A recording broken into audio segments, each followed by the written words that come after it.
Florida has more than sandy shores and fun parks. It's a place full of old secrets.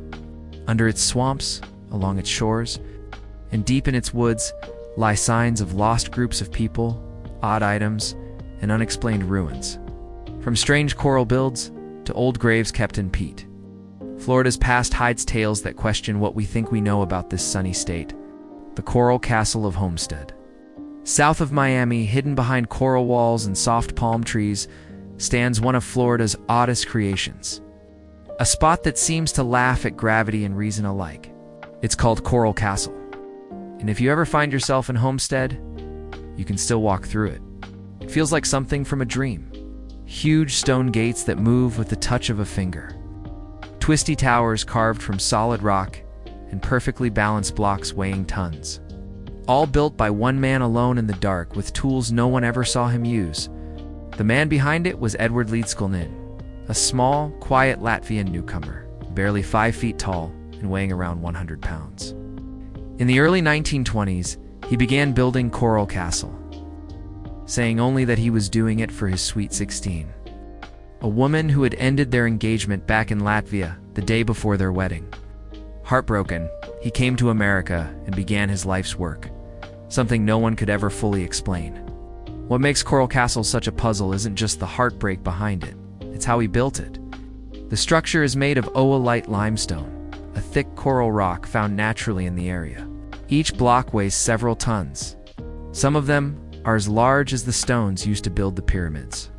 Yet Ed had no heavy machines, no team of workers, and no formal engineering knowledge. Still, over the course of about 28 years, he somehow quarried, carved, and moved more than 1,100 tons of rock completely by himself. Neighbors sometimes said they saw strange things. A few claimed they'd look out at night and see Ed working by lantern light, quietly shifting giant stones as if they were weightless. When asked how he did it, Ed would only say, "I understand the laws of weight and leverage." Others believed he knew secrets long lost to ancient builders. The same kind of knowledge that raised Stonehenge or the pyramids of Egypt. In 1936, Ed decided to move the entire structure 10 miles north to its current location in Homestead. Again, he had no help, at least none anyone could prove. He hired a local trucking company to transport the stones, but he refused to let anyone watch him load or unload them. He'd cover everything up, disappear for a few hours, and when the driver returned, the truck was ready to go. Whatever he did it in secret. Inside Coral Castle, you find strange symbols and features that seem to mix science, astronomy, and pure fun. There's a sundial that still tells accurate time, a stone telescope aligned with the North Star, and a stone throne room with chairs for guests who never came. Every part of the site feels intentional. Precise angles, smooth balancing, hidden patterns. There's even a 9-ton gate that once rotated perfectly with a single push of the finger, balanced so delicately that it seemed almost alive. When it stopped turning in the 1980s, engineers had to bring in cranes and modern tools to take it apart. They found Ed had balanced it on a metal rod set into an exact center point, a feat of engineering that no one has been able to replicate with the same precision since. Many visitors who come to Coral Castle sense something else too. A quiet sadness woven through the stone. The place feels like a monument, not just a mystery, but to heartbreak itself. Ed never remarried, never finished his education, never sought fame. He lived on the property in a tiny room among his sculptures, charging visitors a few cents for a tour. His signs were hand-painted and matter-of-fact, admission 1. And when curious guests asked how he'd done it, he'd smile and say it's not difficult if you know how. Over the years, theories have piled up like the stones themselves. Some say Ed discovered how to reverse magnetism, or use the Earth's natural energy fields to lift the blocks. He was known to study magnetism deeply, even publishing a small booklet called Magnetic Current. In it, he described energy as flowing like a current of tiny north and south particles moving in opposite directions. A concept that, while unusual, hinted at something he might have actually applied. Others claim he was inspired by lost Atlantean technology or ancient Egyptian techniques. Skeptics, of course, say it was all just careful leverage, physics, and sheer patience. But even with those explanations, the precision and solitude of his work still seem extraordinary. When you walk through Coral Castle today, it's hard to escape the feeling that you're standing inside a riddle. The air is still and warm, thick with salt and the hum of insects. The coral walls rise like fortress battlements, worn smooth by time but still solid as ever. Every corner seems to hold a secret, an alignment, a pattern, a whisper of something Ed never told anyone. He died in 1951, leaving no clear explanation behind. His tools, a mix of homemade pulleys, chains, and wooden tripods, were found scattered around the property, but nothing that truly solved the mystery. In his final years, Ed had written short notes warning people to be careful with electricity and magnetism, as if he'd tapped into something he didn't fully understand himself. Since then, Coral Castle has drawn everyone from scientists to mystics. Engineers have studied it for years, trying to replicate his feats on a smaller scale, usually without success. Others see it as evidence that ancient civilizations might have used similar hidden knowledge, something beyond modern comprehension.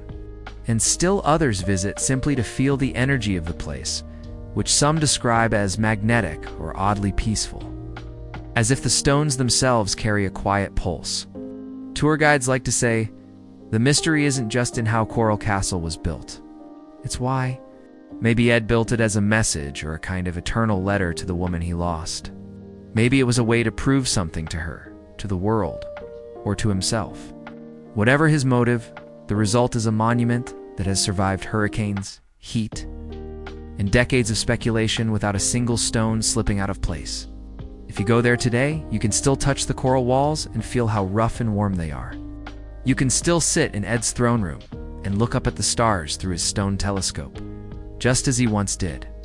And as you walk through the quiet paths, it's hard not to think about the man who spent nearly 30 years carving a love story into solid rock, one no one else could ever quite understand. Coral Castle remains one of Florida's most haunting testaments to human mystery and devotion, a place that refuses to give up its secret. Whether it's ancient knowledge reborn, or just one man's brilliant obsession, it stands as proof that some mysteries, even in the modern world, can never really be explained. The Windover Bog Bodies. In a quiet patch of land near Titusville, Florida, just a few miles from the Kennedy Space Center, there's a small pond surrounded by trees and brush. It doesn't look like much at first glance, just another swampy stretch of water in the middle of nowhere. But beneath its surface lies one of the most astonishing archaeological discoveries ever made in North America. The Windover Bog Bodies. Back in 1982, construction workers were clearing land for a new housing development when their equipment struck something strange. At first, they thought it was an old log or a pile of stones, but when the workers looked closer, they realized they'd uncovered human bones. The sheriff's office was called in, thinking it might be a crime scene. But soon, archaeologists were brought in, too, and what they found would completely rewrite the history of ancient Florida. What they uncovered at Windover wasn't a few bones. It was a cemetery, a remarkably ancient one.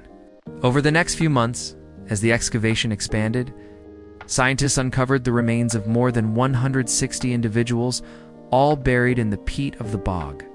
At first, no one could believe the age of what they were finding.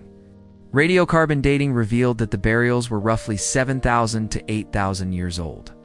Dating back to around 6,000 BCE, that makes Windover older than the pyramids of Egypt, older than Stonehenge, older than most known civilizations on Earth. What made this site even more astonishing was how well preserved everything was. The peat in the bog had created an oxygen-free environment, which slowed decay and preserved organic materials that would normally vanish over time. Not only were the skeletons nearly complete, but even brain tissue, hair, fragments of clothing had survived for thousands of years. In some cases, scientists found brains so well preserved that they could extract ancient DNA, a scientific miracle at the time. As archaeologists studied the remains, they began to piece together a picture of an ancient people who lived simple but sophisticated lives along the shores of what was once a small lake. They were hunter-gatherers who fished, hunted deer and turtles, and gathered wild plants for food. Yet, their burial practices showed an unexpected depth of care and culture. Each body had been gently placed in the water, sometimes wrapped in woven fabric made from plant fibers. Some were pinned down with stakes, likely to keep them from floating up. The dead were laid on their sides facing west with personal belongings such as tools or small ornaments beside them. The details of their care for the dead stunned researchers. Children, elders, even those with illnesses or disabilities, all were buried with the same attention. This wasn't a rough, primitive group. It was a community with ritual compassion and understanding of life and death. One burial held a middle-aged woman with severe arthritis. Another had a child with a brain defect. Both had lived long lives, suggesting the group cared for those who couldn't care for themselves. The site also offered rare insight into what early Floridians looked like and how they lived. Their teeth showed patterns of wear, consistent with a diet of fibrous plants and meat. Some individuals bore signs of healed injuries and diseases like arthritis or infections. But overall, their bones were strong, proof of a hard but stable life. Their DNA, when analyzed, revealed genetic links to early Native American groups, confirming that these people were among the first to inhabit the Southeast after the Ice Age. What fascinates people most, though, is the mystery of why they buried their dead in the water. It wasn't a common practice anywhere else in the ancient world, at least not like this. Some scientists think the bog's calm. Shallow water might have symbolized a boundary between worlds, life and death, earth and spirit. Others suggest it was a practical choice. The peat preserved the bodies naturally, maybe even intentionally. But there's also a spiritual stillness at the site that makes you feel the answer might go deeper than science can reach. Then, there's the matter of the fabric. The Windover people left behind woven cloth made from plant fibers, the oldest known textiles in North America. The patterns were tight and deliberate, evidence of a surprisingly advanced level of craftsmanship. Whoever made them had not only skill, but an artistic eye. It's strange to think that 8,000 years ago, long before metal tools or written language reached the region, people here were weaving fine cloth and wrapping their loved ones in it before laying them to rest. When the excavations ended in the mid-1980s, the site was carefully preserved and recovered to protect it. The artifacts and remains were moved to laboratories where years of study followed. Every discovery raised new questions. How large was their community? Why did they vanish? And what might still lie buried in other Florida bogs waiting to be found? Standing near the site today, it's hard to imagine what it once was. The land has returned to quiet, covered in grass and reeds. There are no monuments or museums right on the spot, only a small marker acknowledging what was found there. The Windover people lived and died thousands of years before the first European ever set foot in Florida. Yet, their story feels deeply human. You can picture them fishing along the lake, caring for their children, building fires under the stars, and grieving for their dead in the same way we do now. For archaeologists, Windover was a window into a forgotten chapter of North American history. For everyone else, it's a reminder that the past is never as simple as we think. Civilizations rise and vanish, but compassion, ritual, and love for the people we lose seem to be universal traits, ones that go back far beyond recorded history. Some locals like to say the bog still holds secrets. After all, only a portion of it was ever excavated, and new technologies might someday reveal even more beneath the surface. Maybe there are still untouched graves down there, or artifacts that could change what we know about Florida's first people. But for now, the Windover Bog remains still and silent, keeping its mysteries sealed in dark water and ancient peat. When the sun sets and the air grows heavy, you can imagine the faint outlines of past figures moving through the fog, tending to the ones they loved, unaware that their quiet acts of devotion would one day become one of the greatest archaeological discoveries in America. The Tocobaga Indian Mounds. If you head to the edge of Old Tampa Bay, near the small town of Safety Harbor, you'll find a rise in the earth that doesn't look natural. It's not a hill exactly. It's too symmetrical, too deliberate.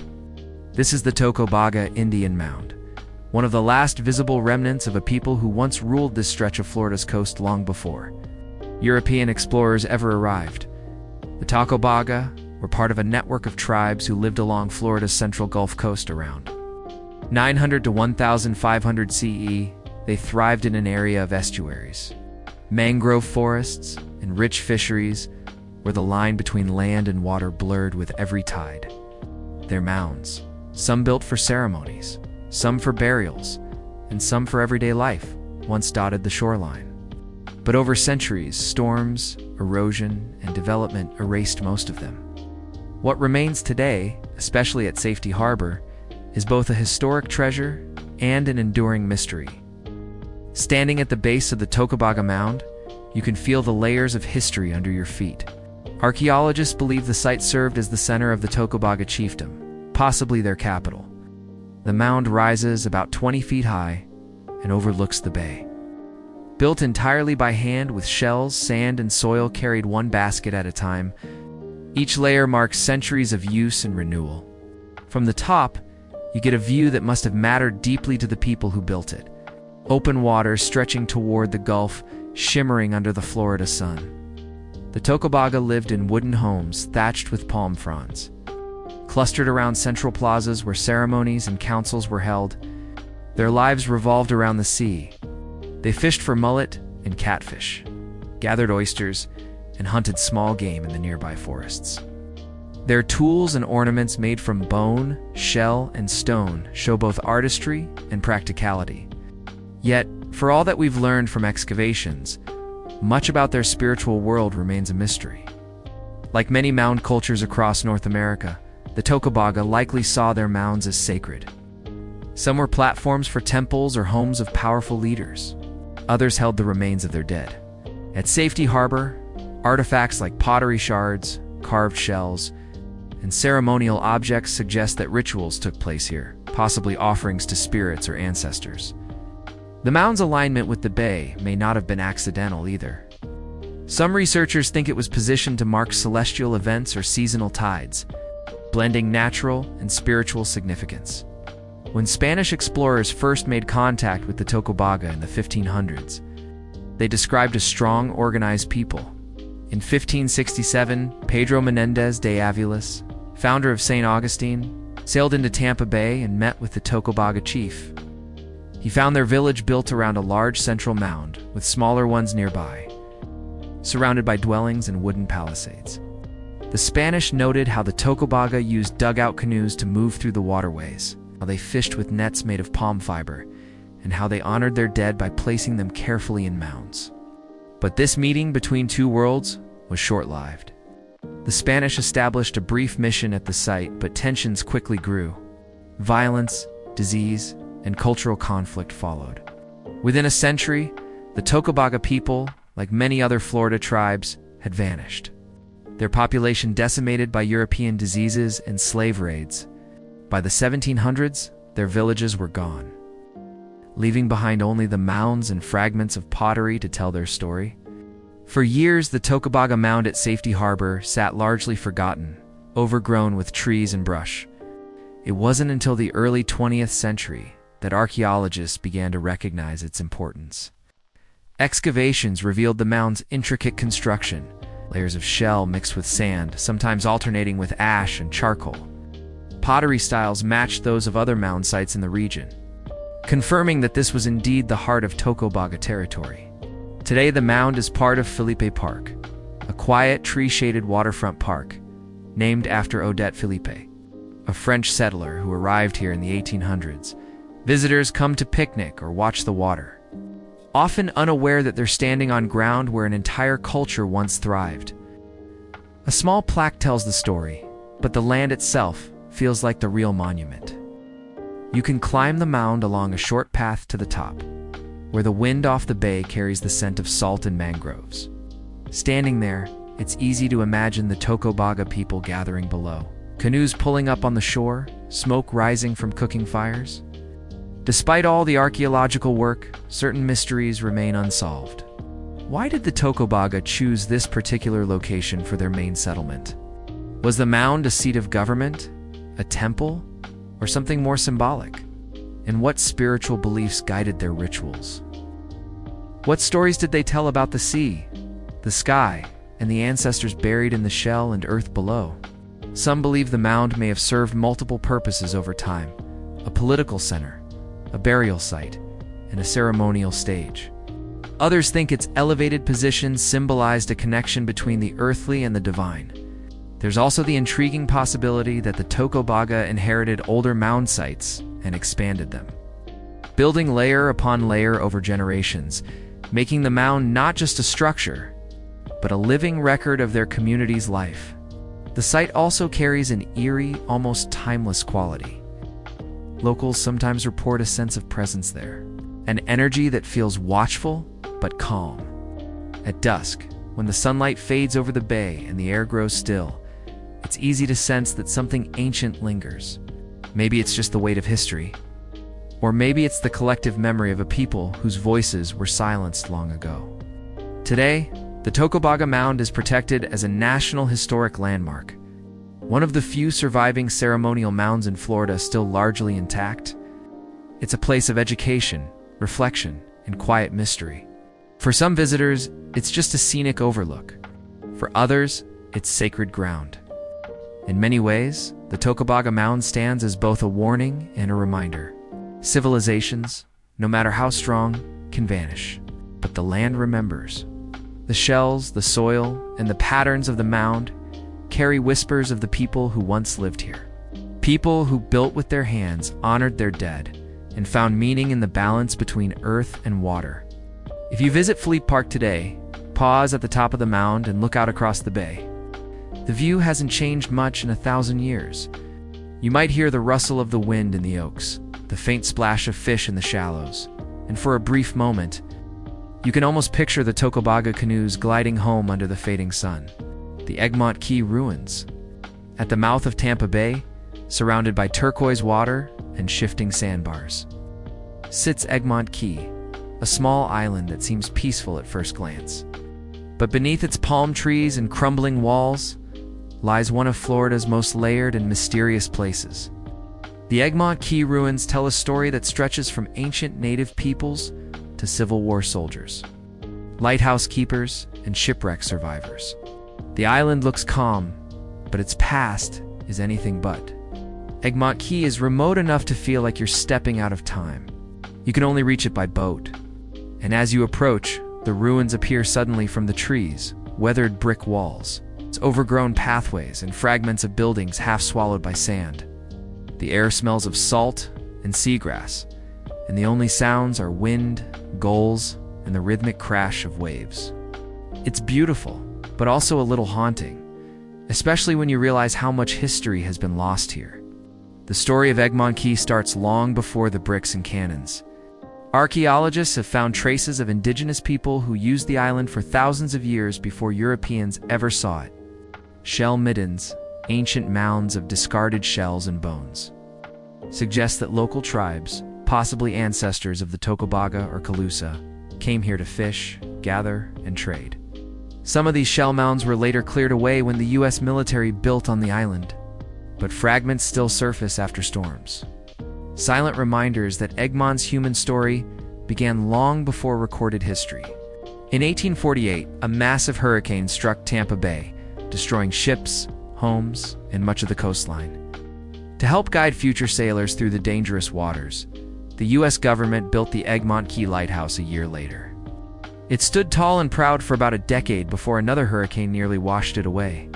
Rebuilt in 1858, that lighthouse still stands today, a weathered but steady beacon on an island that has never stopped shifting.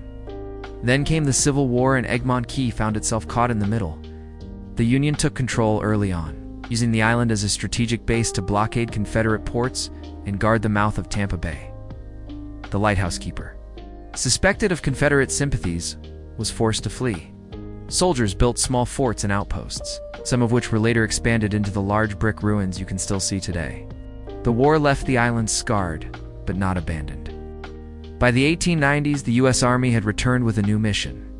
Fearing foreign threats after the Spanish-American War, they built Fort Dade, a sprawling coastal defense system that turned Egmont Key into a military town. It had brick barracks, gun batteries, a hospital, even a movie theater and tennis court. More than 300 people lived there at its peak, including families of soldiers stationed to guard the bay. Walking through the ruins now, it's hard to imagine that life once bustled here. You can still see the outlines of Fort Dade's brick streets, the crumbling stairways that led to watchtowers, and the massive concrete gun batteries facing the sea. They were designed to protect Tampa Bay from invasion, but no enemy ever came. The guns were never fired in battle. By the end of World War I, coastal defense technology had already moved on, and Fort Dade was abandoned by 1923. But Egmont Key's mysteries don't end with the soldiers. The island also has a darker chapter that many visitors never hear about. During the Third Seminole War in the 1850s, Egmont Key was used as a holding site for captured Seminole prisoners before they were shipped west to reservations. Later, during the Spanish-American War, the island served as a camp for Cuban refugees escaping Spanish rule. Layers of human displacement, conflict, and survival are buried beneath its sand. Because the island is constantly eroding, losing several feet of shoreline every year, the ruins are slowly disappearing into the Gulf. Whole sections of Fort Dade have already been claimed by the sea. When you walk along the beach, you'll sometimes see old bricks, foundations, or fragments of walls half buried in sand. Some visitors describe finding rusted metal doors, pieces of tile or shell mounds uncovered after storms. The island feels like it's in motion, always changing, slowly erasing its own history. There's also an eerie quality to the place that's hard to shake. Locals who visit by kayak or small boat often talk about the stillness that hangs over the ruins. It's not silence exactly. There's the constant hiss of waves and cries of seabirds, but it's a kind of quiet that feels old, as if the island is listening. Some say they felt a strange presence at the abandoned lighthouse, or heard faint sounds that resemble footsteps or distant music at night, although no one else was around. For those who study it, Egmont Key is more than a ruin. It's a living archaeological site. Under the sand, remnants of indigenous tools, pottery, and artifacts continue to emerge. Historians still debate whether earlier civilizations used the island as a seasonal settlement or a permanent one. Its shell layers suggest thousands of years of use, long before the first fort ever stood. Each new storm uncovers something old, blurring the lines between ancient and modern history. Today, Egmont Key is a state park and wildlife refuge jointly managed by the U.S. Fish and Wildlife Service. The island has no permanent residents, just seabirds, gopher tortoises, and a handful of park rangers who come and go. There's no electricity, no shops, no place to stay overnight. Visitors come by ferry or private boat, explore for a few hours, and leave before dusk. It's peaceful but fleeting, like touching history that's slowly being washed away. When you walk the cracked paths of Fort Dade, you might notice how the ocean creeps closer each year. Some of the old streets now lead directly into the waves. Palm trees grow through the floors of former buildings, their roots cracking through brick. Nature is reclaiming everything. And in that strange balance between civilization and decay, Egmont Key's mystery deepens. Was the island simply unlucky? Caught in the path of hurricanes and history? Or was it always meant to fade? Its stories dissolving into the sea like the shells of the people who first walked its shores. Either way, standing there, it's impossible not to feel humbled. The Egmont Key Ruins remind us how quickly time erases even the strongest walls. Yet they also prove that traces of the past never truly disappear. They just sink deeper into the earth, waiting for someone to notice. If you ever visit, bring water, sunscreen, and time to wander. Let the silence settle in. Look out across the water where ships once passed, and you'll understand why this tiny island continues to captivate anyone who sets foot on it. The Everglades lost city legend. Deep within the tangled waterways and endless marshes of the Florida, Everglades lies a mystery that has baffled explorers for over a century. The legend of a lost city hidden beneath the swamps. It's a story that blends history, rumor, and the unrelenting curiosity of those who've dared to navigate this vast wilderness. They call it the Lost City of the Everglades, a place some believe holds the remnants of an ancient civilization swallowed by time and nature. The Everglades are unlike anywhere else on Earth, a slow-moving river stretching across millions of acres, filled with cypress trees, mangroves, and a maze of islands and waterways. To early settlers and adventurers, the land itself felt almost alive, whispering secrets through the rustle of sawgrass. It's easy to imagine that something ancient could be hiding here, untouched for centuries. Stories of a lost city in the Everglades first began surfacing in the late 1800s and early 1900s. Native legends told of mysterious stone ruins deep in the swamp. And as European settlers pushed south, they began hearing the same tales from the Seminole people. Some claim that when the water levels dropped during dry seasons, strange stone formations could be seen peeking through the surface. Too geometric, too deliberate to be natural. Then came the explorers. In the 1920s, a few daring adventurers claimed to have found remnants of ancient walls made of limestone blocks. One man named Frolic G. Rainey described a discovery near Cape Sable, a series of stone structures and perfectly round holes cut into bedrock unlike anything built by known native tribes. His reports caused a brief stir among newspapers, but the thick wilderness and shifting waters made follow-up expeditions almost impossible. Some theorized the ruins might have been built by early Native Americans long before the Seminoles arrived. Perhaps the Calusa, or a mysterious predecessor? Others pushed more dramatic ideas that the city might be Atlantean in origin, or even part of a lost civilization connected to the Mayans. In the 1930s, rumors spread that aerial surveys had captured unusual geometric shapes in the swamp, patterns resembling roads, circles, or building foundations. But when researchers returned to verify, the rising waters and dense vegetation had swallowed everything again. There are also accounts from pilots who claimed to have seen straight lines or rectangular clearings in areas no human had reason to enter. One Navy pilot in the 1940s described spotting what looked like a grid-like structure beneath the water before turbulence forced him to turn back. When he returned, he couldn't locate it again, a detail that only added to the legend. Archaeologists, for their part, have found evidence of ancient habitation throughout southern Florida, especially from the Calusa civilization. The Calusa were a complex people building large shell mounds, canals, and water-based structures that still puzzle researchers today. They lived in harmony with the wetlands, building entire communities on shell islands. But even their most impressive works pale in comparison to the grand stone ruins described in the Lost City stories. Some suggest the Lost City legends might actually stem from natural limestone formations. The Everglades sit on a bed of porous rock, and over time, water erosion can create shapes that mimic man-made structures.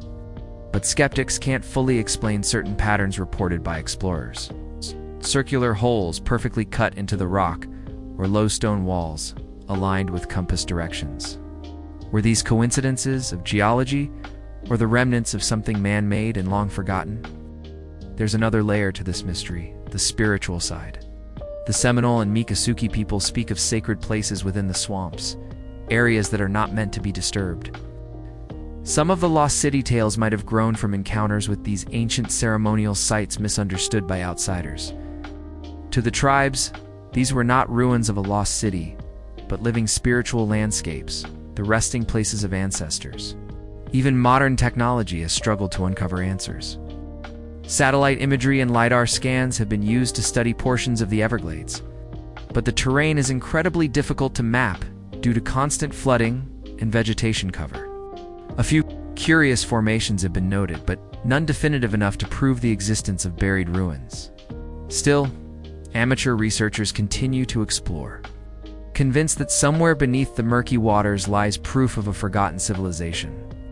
One recent theory suggests the legend could tie into the Bimini Road, an underwater rock formation near the Bahamas that some believe is part of Atlantis. The Everglades and Bimini share similar limestone geology, leading some to propose that both could be remnants of a larger landmass, once above sea level thousands of years ago.